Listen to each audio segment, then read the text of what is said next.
Hi there, and welcome to the Live Vybrant Podcast, where we explore how to live with energy, purpose, and intention. I'm your host, Joshua Haag, a holistic lifestyle, performance, and success coach with a background in professional sports and 2 decades of coaching experience. Each week, I sit down with experts across a multitude of fields, including wellness, finance, and personal growth, to uncover practical strategies that will help you thrive in every area of life. Let's dive in and help you live your most vibrant life. I am so happy to have Erica Segel today on our podcast. She is the founder and race director of Malibu Moves, an event that I am so proud to be a part of. I am a practitioner for her there. Erica, welcome to the podcast. Thank you so much for having me. I'm very excited. Me too. Malibu Moves, October 26th. It's a wonderful race event. Tell me a little bit about it, but it's coming up. Are you ready? I can see the finish line inside, no pun intended. Yes, October 25th and 26th. I really don't even like to call it a race because everything that Malibu Moves stands for is about inclusivity and being first and foremost a community event. So it brings people together in one of the most beautiful places on earth, Zuma Beach in Malibu. And we're taking over this small town for a weekend, and we are together as a community, have our fantastic out-of-towners that are going to join us for that. We're celebrating movement, and it doesn't have to be fast. You can be a walker, you can be a jogger. We don't care. It's about showing up. It's about empowerment. And so that's why I like to say it's a community event. It's a movement festival rather than a race. Brilliant. And now technically, the actual events you have, I know, grew from last year. You had, I think, a 5 and a 10K last year. You added a half marathon? We had a 5K, a half marathon, and a 1K for the kids. And last year was our inaugural event, and we are the only event allowed by the city of Malibu to organize a running and walking event. So it's number one, it's an exclusive opportunity that the city gives us to invite to share the beautiful beaches and Pacific Coast Highway with everybody. And we already were building on this mission of making it really inclusive. So we had the kids run to really inspire the little ones, 4 to 10. And then we had, and that was Saturday, and then Sunday was the 5K and the half marathon. And both are walker friendly. But this year, to build on that inclusivity, I wanted even more options. And basically we added for Saturday, the 1 mile that is all ages. So imagine 3 generations possibly coming together, the grandkids, the parents, and the grandparents, walking together at Zuma Beach, crossing that finish line, and spending a day with us. We're going to have kids-friendly activities, arts and crafts. So it's really about spending a whole afternoon with us at Zuma Beach. And then the following day, we added the 10K so that you have this pathway to movement. You can choose the 5K, 10K, or half marathon. And again, all of the distances are walker-friendly. We have party pacers in the back. We like to say parties in the back. So lots of options, and if you're up to moving both days, of course, we have a challenge where if you do the 1 mile on Saturday and any of the other distances on Sunday, you get a third medal. We call it the Coastal Quest. I love that. Absolutely amazing. And she's hit the nail on the head a couple times here where she's talking about inclusive. Last year, myself, my team, we did 5 different events across Los Angeles, a turkey trot. We did a run down in Venice. We did Malibu Moves. We did one in Brentwood. We did all over. I will by far, hands down, say Malibu Moves was the most well put together event in terms of seamlessness. Now, I'm a practitioner and I'm on the back end of it, but most well put together, as well as, and when she says all inclusive, the biggest energy. All of the people were excited. They were vibrant. It was powerful to be a part of. And I didn't see that in the other races. Yeah, a little bit here and there, but as much. And, I'm curious, how did you cultivate that kind of mindset and realistically that energy? Because the whole event comes from you. So how do you bring that out in the people? Do you ever even think about that? I'm just curious. This is possibly the biggest compliment that you could give me. And I obviously want to extend that credit to my team when it comes to a flawless organization. I've been working with this team of people for 10 years now, and they are absolutely amazing. And I would say that the secret in that sense, it's really being people focused. We believe in people, not in numbers. And the same applies from my staff to my volunteers to my participants. To me, they're the most important guest I will ever host at any of my events. So I'm obsessed with making them feel seen, empowered, welcomed, and supported throughout the experience. So if you ask me, do you ever think about that? Constantly. It's my number one priority because the event is an excuse. It's an excuse for them to be reminded of how resilient they are, of how strong they are, of how capable they are of doing even things that they didn't think of doing. I love when that person says, like, I didn't think I could do that 1 mile, the 5K, the 10K, or the half. And they trust us. They sign up, they embark on this journey, and it's so life-changing. To me, that is definition of success. So I am very happy that you felt that way. We really, everything that we do, it is to create that moment where you feel that you belong. It's almost like it's your tribe, it's your community. And for that day, you can even come by yourself. We're there, we're cheering for you, we're your best friends for the weekend. Take care of you. I love that. From last year, what is your, like, do you have a memory or like that one story that makes you smile from last year's event? I love this question. Thank you. I want to say that one of the things I've learned throughout my decade organizing event, and again, Malibu Moves is only on its second annual this year, but is that sometimes you can get carried away from what you're doing and you don't pause enough to pick up on the magic. Because what really happens is that if you can take that step back and observe, you will see magic unfold, and it's through through people's journey. You'll see the tension, the focus at that start line, and all of their expectation. They're wearing them on them, and then they go and they start, and you can feel that excitement, and then you start seeing them come through the finish line. And as much as it is very exciting to see the first that cross, I can tell you that the most amazing moments and emotional moments are throughout just the morning when you see people crossing with tears, families crossing and hugging each other, the friends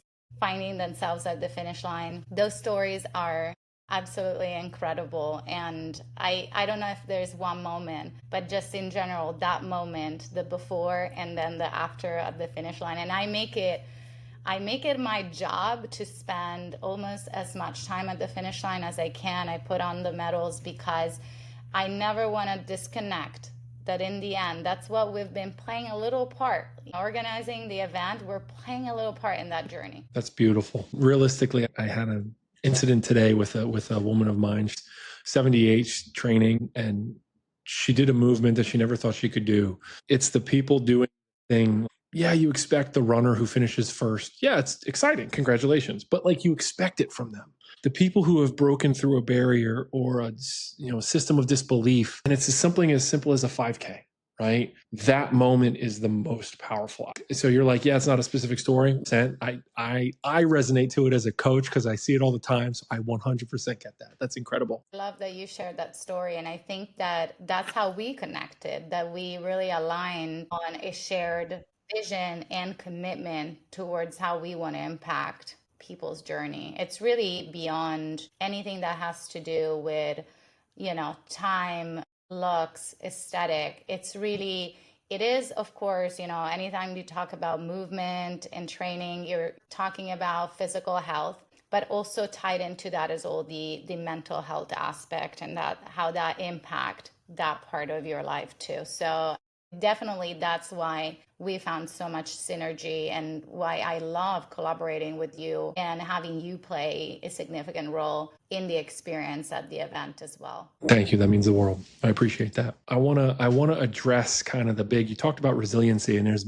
for those of you who were head in the sand, right? We had the major wildfires this year. How has that affected you? How has that changed the journey? Tell me about kind of what's happened here. Because I know we've spoken a little bit here and there, but like, what's your side of everything? It's been absolutely devastating. I have been in this community long enough where I had experienced other wildfires, including Woolsey, but nothing came close to the three we had. We actually had three. The most known is the Palisades, of course, and the most devastating. None of us, even the veterans in the community, were prepared for the aftermath of what that meant. Because what we really realized is that as a community, what we're about to experience was even far beyond the burned areas. So, of course, the immediate need was to address the people and the businesses that had lost their home, that had been displaced. And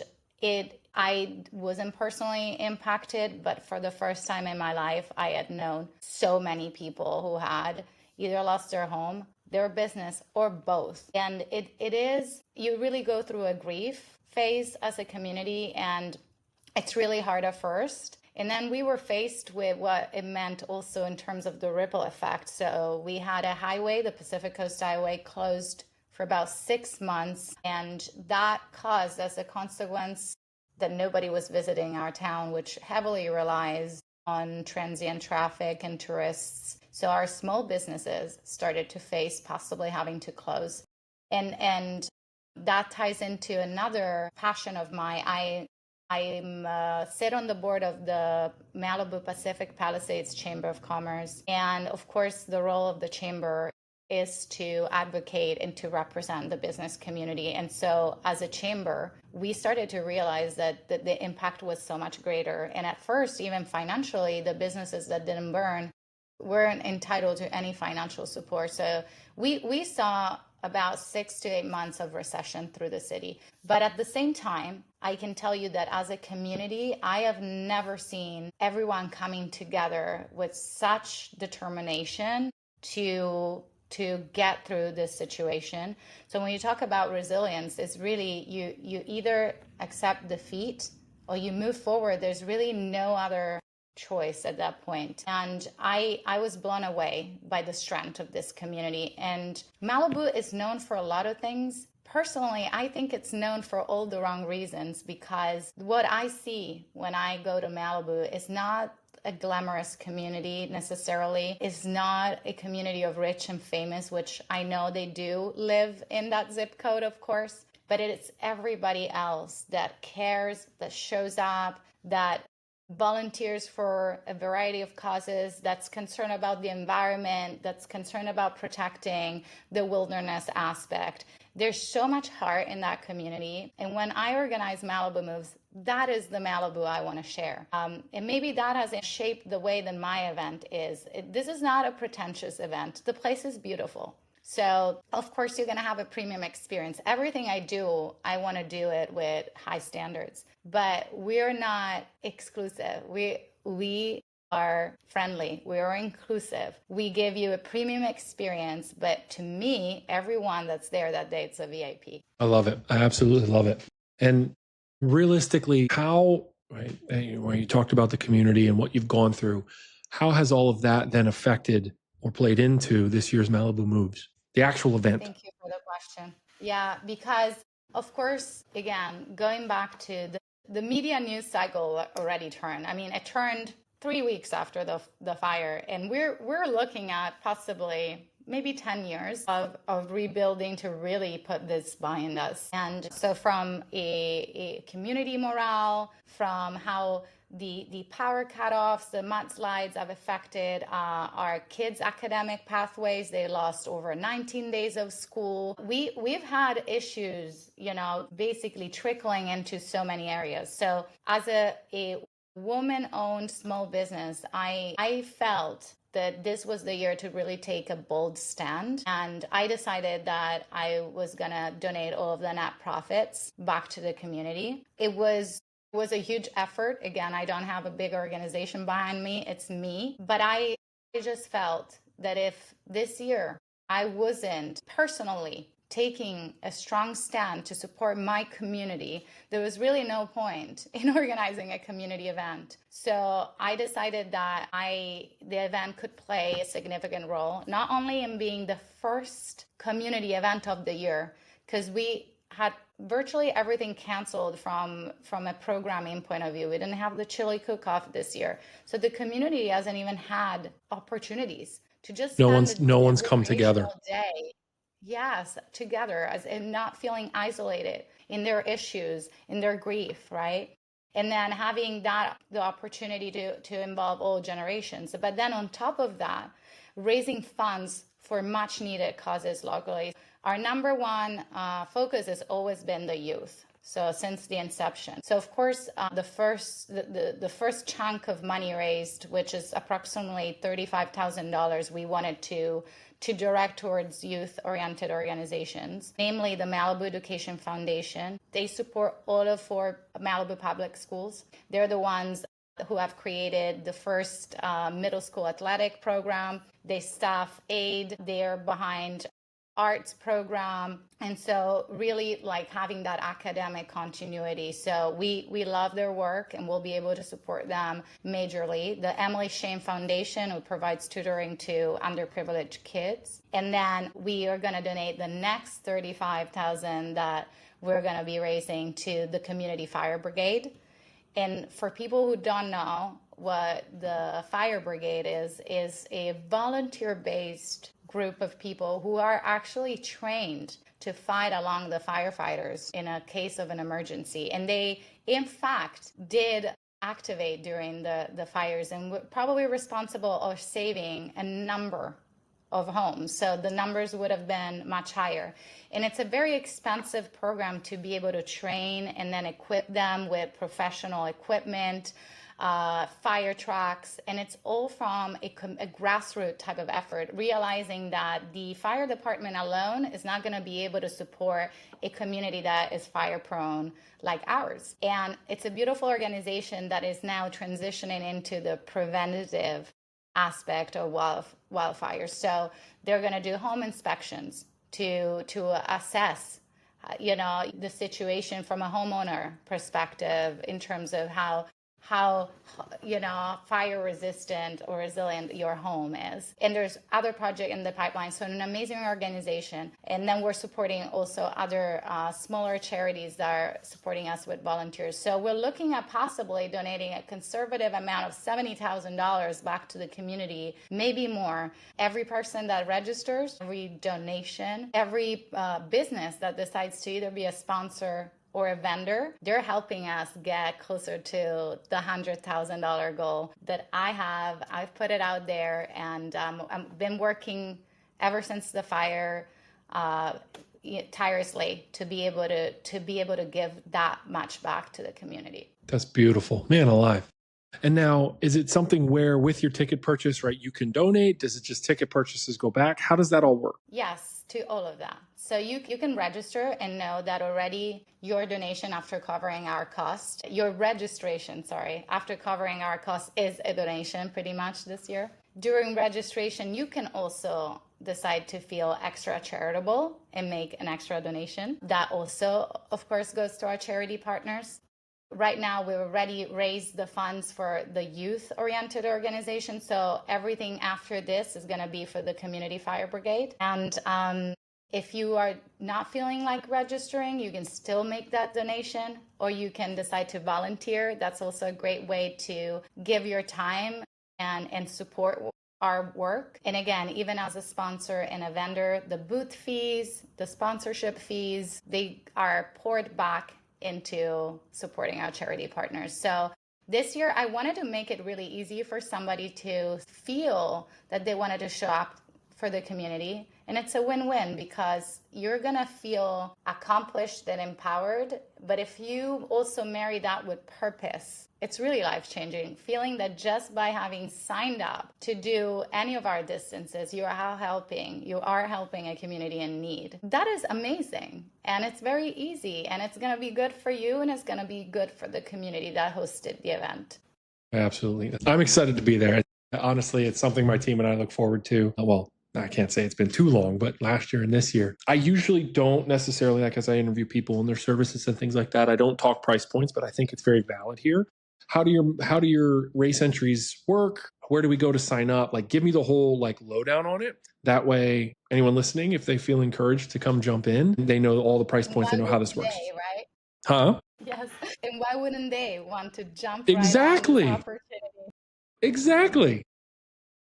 Absolutely. And I want to mention another thing before we go into price points that kind of ties into even our collaboration is that there is also a specific entry. We call it the charity entry. Right now we turn them off because we are 2.5 weeks from the event.